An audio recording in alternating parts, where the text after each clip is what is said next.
While no country is immune, many, where most humanity live, are more vulnerable than others.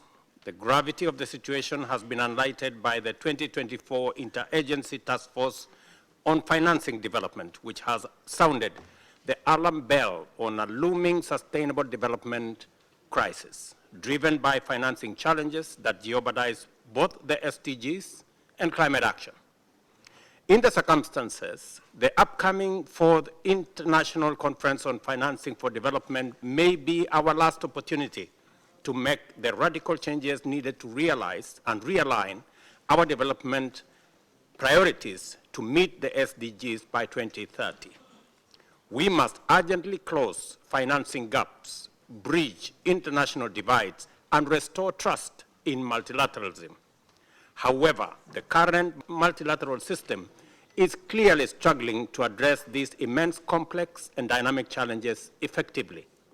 As a member of the SDG Stimulus Leaders Group, which coordinates the mobilization of financial resources needed to accelerate global progress towards 2030 agenda.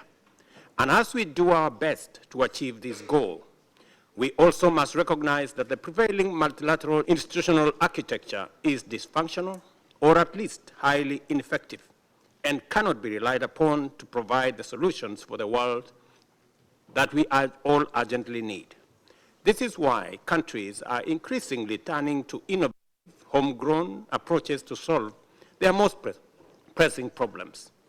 To achieve the SDGs, we must address the structural and financial issues hampering multilateral institutions, particularly their negative impact on developing countries.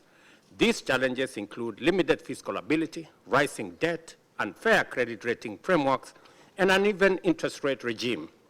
In the face of deteriorating global economic conditions worsened by relentless climate crisis, these weaknesses limit the opportunities, especially in low-income countries. Today, 1 in 3 developing countries is at risk of defaulting on their debt obligations. The role of unfair and unjust global financial system is compounding economic crisis and deepening inequalities. Development financing is not keeping pace with the economic realities and urgent needs of the developing world. Consequently, the gap between developing world and developing nations continue to grow, creating a form of development apartheid. The Addis Ababa Action Agenda designed to address these challenges has lost momentum, with only 15% SDGs on track.